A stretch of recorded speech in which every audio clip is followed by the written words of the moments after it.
জিলহজ মাসের প্রথম 10টি দিন, এই দিনগুলো হলো ইবাদতের, নেক আমলের সবচেয়ে বড় যে মৌসুম রমাদান, তারপরে সবচেয়ে বড় মৌসুম হলো জিলহজের প্রথম দশক। আমরা কোরআন এবং হাদিসের আলোকে 11টি আমলের কথা বলতে পারি। এই 11টি আমল এই দশকের জন্য খাস, স্পেশাল।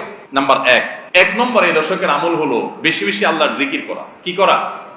বেশি বেশি আল্লাহর জিকির করা। দ্বিতীয়ত যে আমলটি চলবে তা হলো যে কোনো নেক আমল, যে কোনো নেক আমল। কারণ একটু আগে আমরা হাদিস শুনলাম যে নবী করিম সাল্লাল্লাহু আলাইহি ওয়াসাল্লাম বলেছেন, মা মিন আইয়ামিন আল আমালুস সালিহু ফিহিন্না আহাব্বু ইলাল্লাহ মিন হাযিহিল আইয়াম। এই জিলহজের 10 দিনের চাইতে অন্য কোন দিনের নেক আমল আল্লাহর কাছে বেশি প্রিয় না। মাস হিসাবে রমাদান সবচেয়ে সেরা, আর দিন হিসাবে খুচরা দিনগুলোর মধ্যে রমজানের বাইরে সবচেয়ে সেরা কোনটা? জিলহজের প্রথম দশক। রমাদানের পরে মর্যাদার বিচারে সবচেয়ে বেশি মর্যাদাপূর্ণ দশক হলো এই দশক। এই জন্য এই দশকে আমল করলে আল্লাহর কাছে এত প্রিয় যে অন্য কোন সময়ের আমল আল্লাহর কাছে এত প্রিয় না। এই জন্য এই দশকের দ্বিতীয় আমল হলো বেশি বেশি নেক আমল করা। বেশি বেশি কি করা? নেক আমল করা। 3 নম্বর, এই দশকের করণীয় হলো সকল গুনাহ থেকে অন্য সময়ের চাইতে এই সময়টাতে বেঁচে থাকার জন্য বেশি সচেষ্ট থাকা। গুনাহ তো 12 মাসই আমরা করব না, কিন্তু এই দশক গুনাহ না করার ব্যাপারে চেষ্টাটা একটু বেশি থাকবে।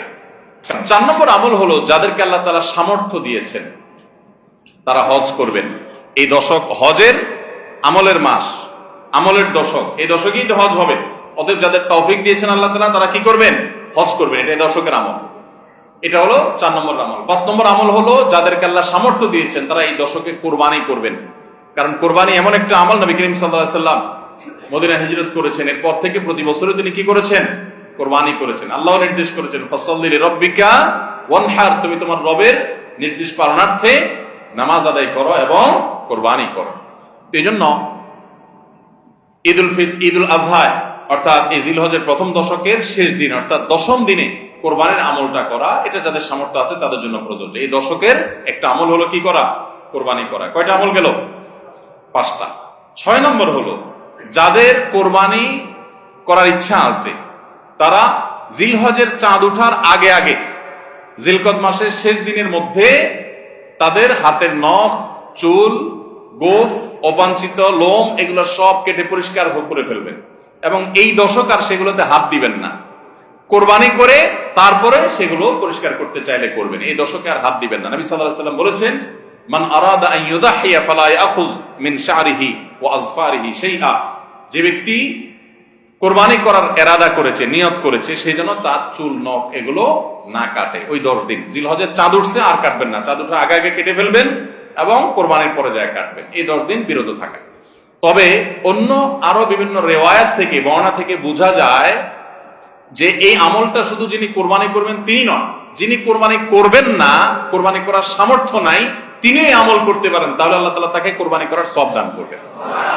এমনকি কোন কোন সালাফ, কোন কোন সাহাবী থেকে আমলও বর্ণিত আছে যে বাসার বাচ্চা কাচ্চা যারা আছে তাদেরকেও এই দশকে চুল, নখ ইত্যাদি কাটতে নিষেধ করেছেন। তাহলে চুল, নখ ইত্যাদি কাটা থেকে বিরত থাকা এই 10 দিন, আগে কাটা এবং পরে কাটা, এই 10 দিন না কাটাকাটি না করা, এটা একটা মুস্তাহাব আমল। এবং প্রায় সব ফুকাহায়ে কেরাম এই ব্যাপারে একমত হয়েছেন।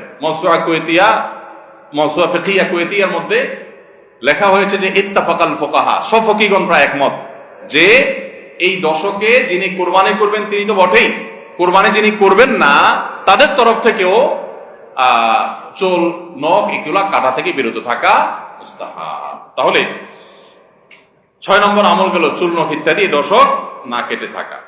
7 নম্বর আমল হলো এই দশকে বেশি বেশি তাকবীর পাঠ করা। 8 নম্বর আমল হলো এই তাকবীর, তাহমিদ, তাহলিলটাই বিশেষভাবে পড়া।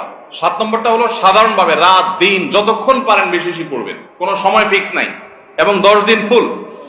আর 8 নম্বর আমল হলো এই তাকবীরটাই নির্দিষ্ট সময় নির্দিষ্ট দিনগুলোতে বিশেষভাবে পড়া। সাধারণভাবে তো পড়বেনই, আর বিশেষভাবে পড়বেন।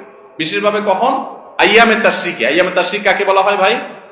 জিলহজের 9 তারিখ ফজরের পর থেকে নিয়ে জিলহজের 13 তারিখ আসর পর্যন্ত, জিলহজের 9 তারিখ ফজর থেকে নিয়ে জিলহজের 13 তারিখ আসর পর্যন্ত প্রত্যেক নামাজের পর সবাই যার যার জায়গা, পুরুষরা সরবে আর মা বোনরা বাসা বাড়িতে নীরবে তারা তাকবীর পাঠ করবেন, আল্লাহু আকবার, আল্লাহু আকবার, লা ইলাহা ইল্লাল্লাহ, আল্লাহু আকবার, আল্লাহু আকবার, ওয়ালিল্লাহিল হামদ।